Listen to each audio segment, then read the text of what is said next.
moving forward, we now have a fireside chat on the topic Reimagining Water Management, Leveraging Technology for a Sustainable Water Future in Uttar Pradesh. For this, I would like to invite on stage, and please join me in welcoming with a big round of applause, Shri G.S. Naveen Kumar, IAS, Secretary, Irrigation and Water Resources Department, Government of Uttar Pradesh. Thank you for being here with us today, sir. Please welcome him with a round of applause. In order to moderate the session, I would like to welcome Rajneesh De, Chief Group Editor, APAC Media. Thanks and welcome again. So the topic is reimagining water management, how to leverage technology for a sustainable water future in Uttar Pradesh. So what I would like to start primarily is two words which I mentioned earlier. We are emphasizing sustainability and resilience. So very broadly, from a bird's eye view, if you can talk about the technologies which are imperative today in water managing water resources, keeping in mind sustainability and resilience, what are the key technologies, two, three key technologies that you would like to highlight? I strongly believe, I think I should start with what Mr. Sunil had left with.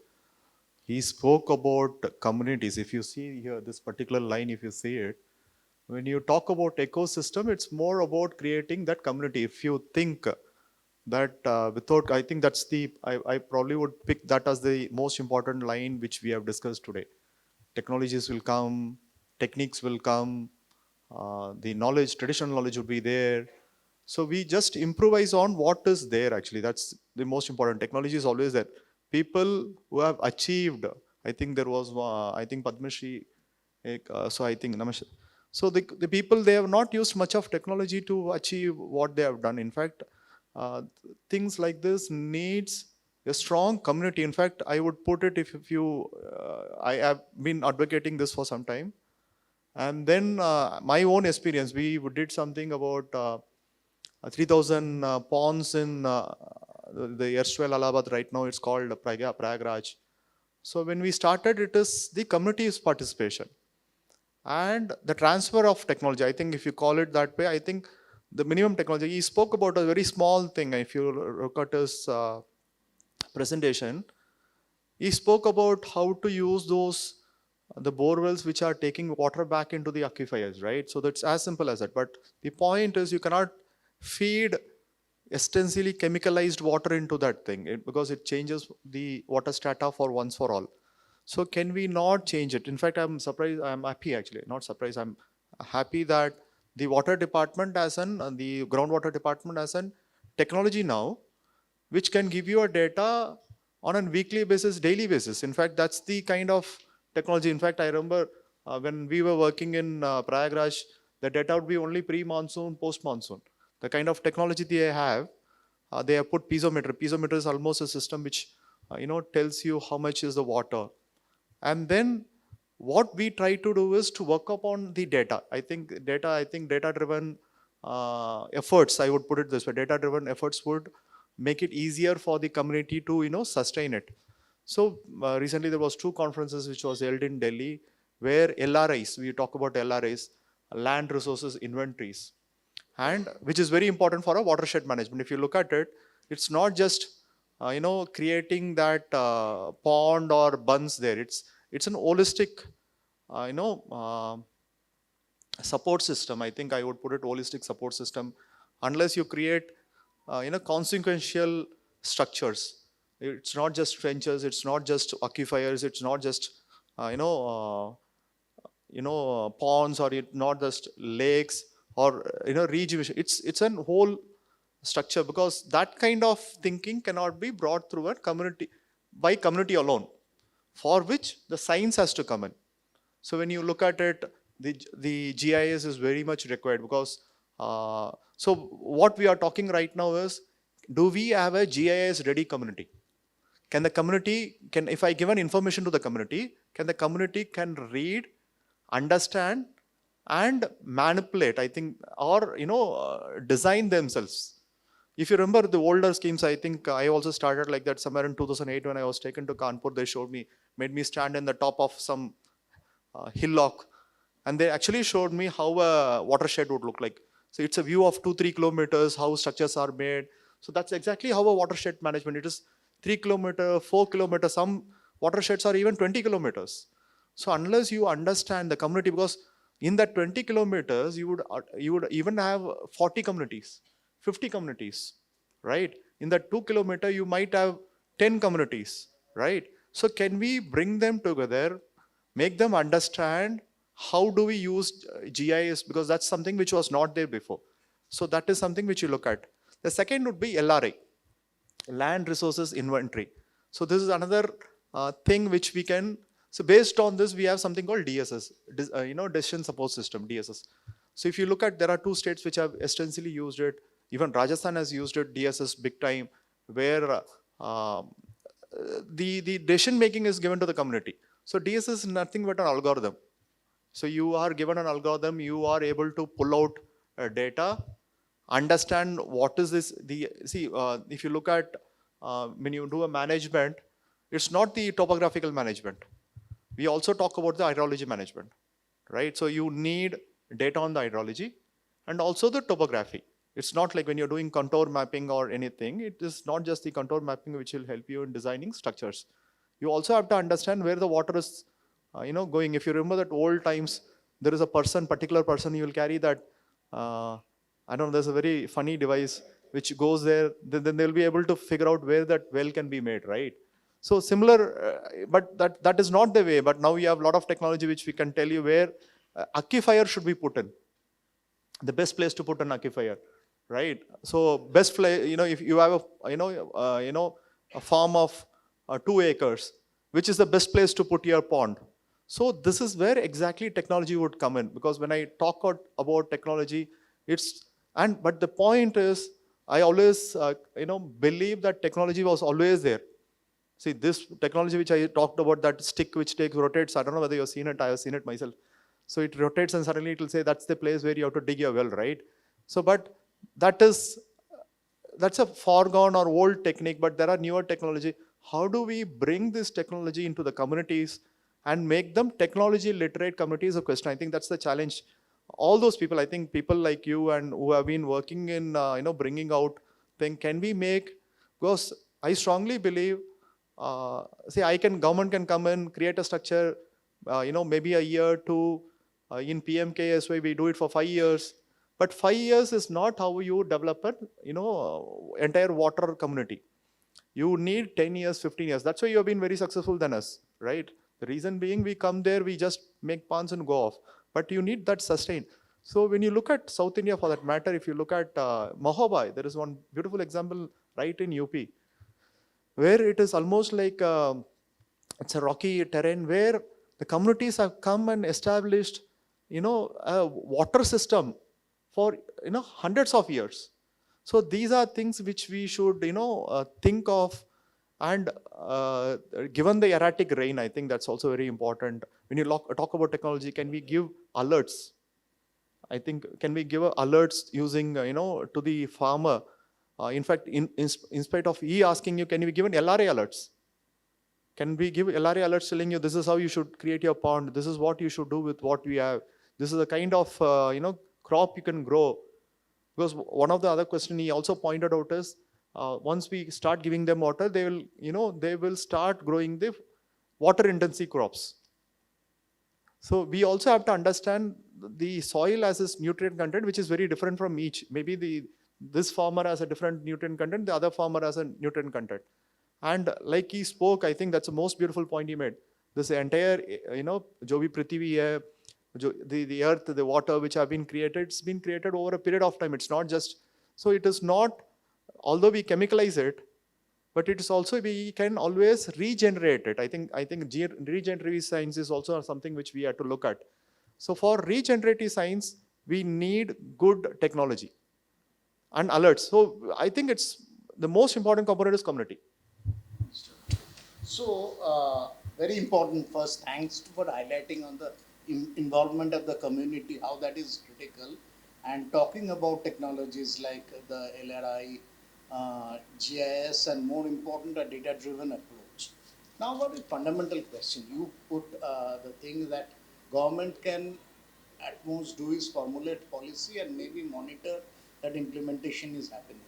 But ultimately, when technology is being used to make the community technology literate, as a very experienced bureaucrat and working in different areas, what is the role of a solution provider like Schneider and other solution providers in that public-private model, who can help make one thing is a community technology literate? Where does government play a role in that collaboration, and how do you ensure that a solution provider is doing that? See, I know if you've been following me for some time, I'll be talking about something called GIA, Government, Industry, and Academia. We have in fact, the department, the groundwater department works like a research organization within the ambit of the government. So, but it also needs a lot of startups to come in, the technology ecosystem. I think we need to build in that kind of, because every single, government is very good in processes, industry is very good in, coming with innovations, and academia is very good in bringing and study. I think that's the evidence-based formula, understanding, feedback. So all three should go put in, like I'm putting it very simplistically. It's not that they have bigger roles, but I'm just highlighting a particular role which could be used into bringing in the synergy. I think that's very important. When you look at that point, the companies, any company can come in user-friendly, because see, if you put it any system, if you look at, there are very beautiful IT systems, but it is not usable because it's not user-friendly, right? But how about WhatsApp, which is very famous? See, imagine how many of you know of a messenger called Signal, maybe Telegram, there are many, in fact, there is another Opera. So all these are there, but many of them don't use it, right? So how is WhatsApp very useful, right? So it is important that when you look at systems, the industry has to talk to us, because we are the providers of data, right? We have the source of a lot of data which is already there with the government. Can they access it? So one of the talks which are going about is to use the ISRO information, and also I think there is also a geoportal coming up very soon, where an API integration can happen with the private players. Because this, I think, if you call it as an abhiyan, if you call it as a movement, this cannot singularly happen with governmental efforts alone. If you look at it, it is an holistic approach. We need synergies between different organizations, be it government, be it industry, be it academia, to bring about the synergy. Because we need that synergy. And rightly put, water is something which we take it for granted, and unless we bring this synergy, we cannot protect that the gift. I think when I look at it, I call it as a gift, because that's something which we get without paying anything, right? So that gift we should be able to protect, and industry is the most important component of it. They should be able to innovate and also be able to scale it. I think that's where you look at it. When I have this challenge, when I talk to industry, there is one challenge which I always face is, they'll always come and tell you, this technology is available. Okay. So the point is, when the technology is available, they will show you a proof of concept also. That's very easy. They will show you a place where it works. They'll show you a proof of concept. The point is, the value you bring in, proof of value, that's something which we look at. If I'm able to save something, so can you produce, can you market your, product in a way that it produces proof of value? If I'm spending 1,000 crores or 100 crores or 10 crores doing something, by using your particular technology, can we bring it down? Or by using your technology, can we make more people literate? Or, more people, organize themselves? These are questions you should be able to sell, not rather than just showing a piece of technology. This would help you in, scaling that product, because that's a challenge you'll naturally face, because the people who are there in the system, they have been using something. It's as good as, you've been using a book, and now you suddenly ask them to, shift to a computer, right? What is the value, you get by keeping it in a book and then shifting it to an e-office. It's as simple as that. If you can bring value to the system, I think people will adopt technology easily. Thanks. Again, that scaling up issue. You touched upon those two things I'd like to. One, obviously, all new innovations, technologies, once you deploy, that comes at a cost. And when we are talking about government policy, uh, there has to be obviously the government invests in that, but in terms of innovations escalating the cost, how do you manage the budgetary provisions? That is one part. And the second is in scaling. When we are talking about India, it's a vast country and very heterogeneous geography and ecosystem. Even within, say, UP, take it as a, you can call it as a microcosm of whole India. So there are, and when data driven techniques are given so much importance, this data is very heterogeneous. And to do any proper predictive insights, you need a lot of homogenization on that, which is a big challenge in such vast country. So how is that managed? Because unless that is not managed, and as you said, the community, there are efforts to make them technology literate. Without that, the data-driven approach might not work fully successfully. So one is the budgetary provisions challenge, and second is how do you assimilate the data and homogenize it to certain extent to derive insights? See, I would reframe the question in this way that I would not call it the homogenization. I would call it identification of the data sets. Now, with the emergence of artificial intelligence, if you look at how I have been a student of artificial intelligence way back in 2002, 2001 and all, but that changed the way we have started using the machine learning. And right now we also have an AI agent which is coming up. So when you look at that kind of technology, I think again it's a part of the technology, right? We don't have to bother about the homogenization part. So in fact, the recent, again, I'm going back to the conference, we are talking about it. When you created Stack, I think you start creating Stack technology, right? So you don't need Stack technology anymore. You can always create a data lake. You throw your data into that data lake and you use any cloud platform. The technology can pick it from there. And then the most important, crucial factor would be to create those stronger data sets. I think the value on data sets becomes more important. Can you create a data sets? When I was talking about it, I was talking about two particular data sets when you're designing a watershed, right? The one water data set was contour. So now you ask a civil engineer, you just designed the system, but he did not take the hydrological mapping. How many of our civil engineering department have hydrological training? Simple, right? How many of us have actually studied hydrological mapping? So can we throw, so it's with the, I think it's a beautiful thing which we have with the emergence of artificial intelligence. We can use a nice tool where you don't need that kind of expertise to understand data sets. The only thing is you should understand what kind of data sets are required. If you can bring them together, if you have an happy collaboration between different data sets. The one data set it's simple. I think he has worked there on the field. A simple tree standing there on a pathway can change the entire course of a river, right? But can your contour map tell you, can your data set tell you, or can your, any of your planning will tell you. But that's important because when you throw this particular kind of heterogeneous data into a data lake, it will start, pouring out wisdom, knowledge. This will be useful for the future. I think that's something which we look at.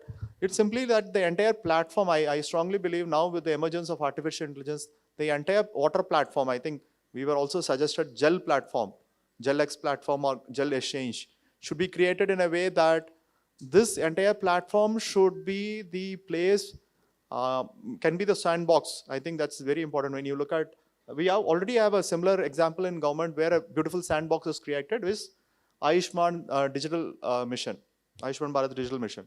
So can we create something like a sandbox there where multitude of data can come in and sit in a sandbox and can be used effectively?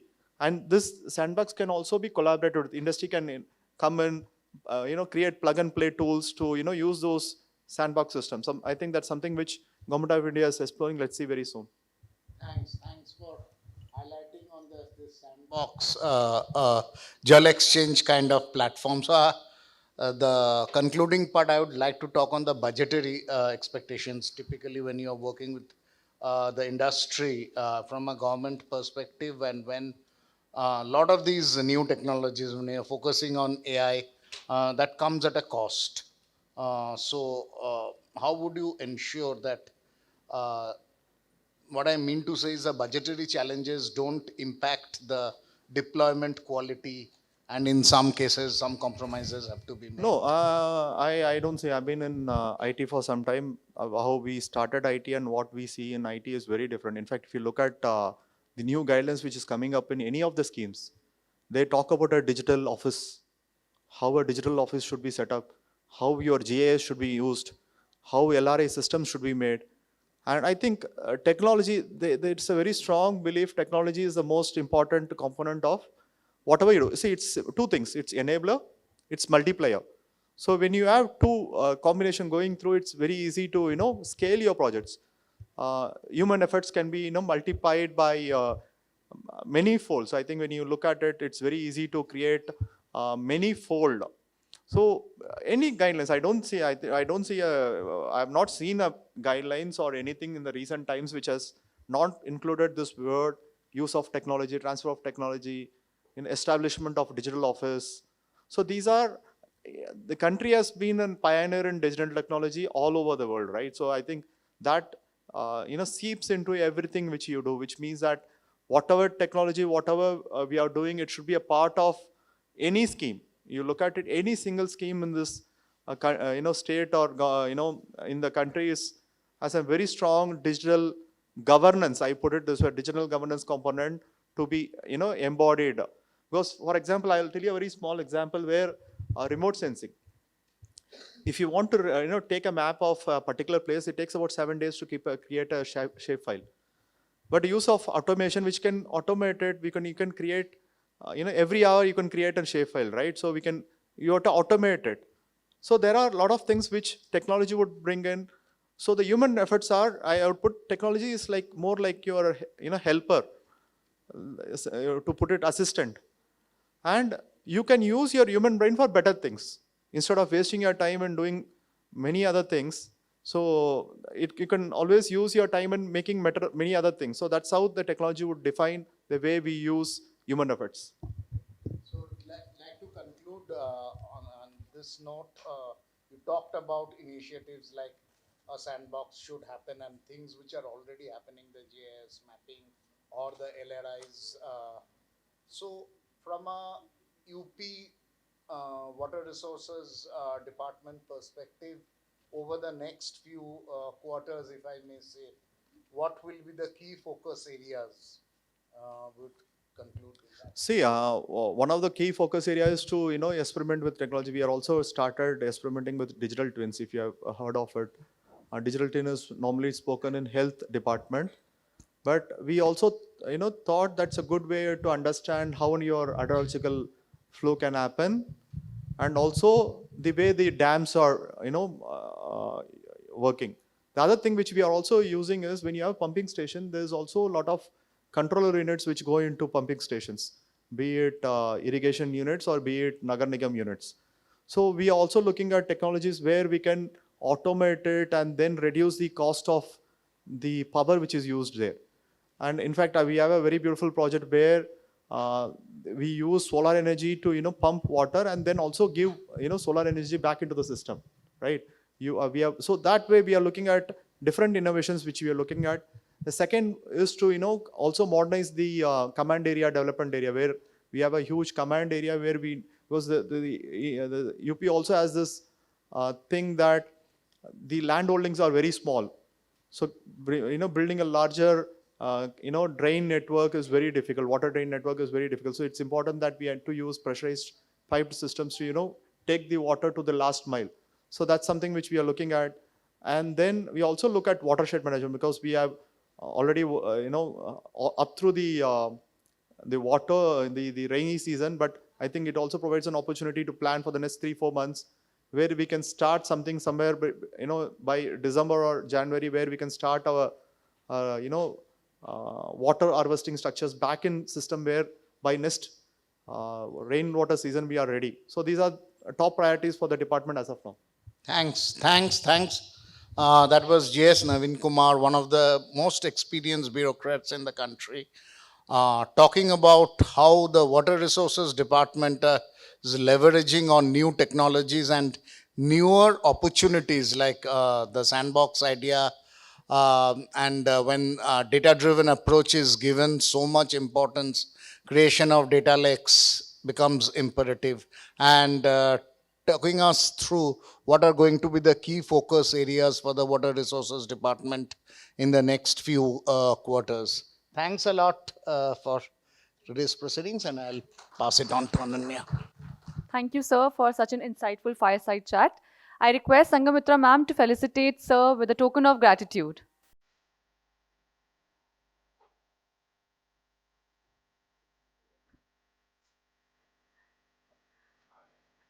Please give him with a big round of applause.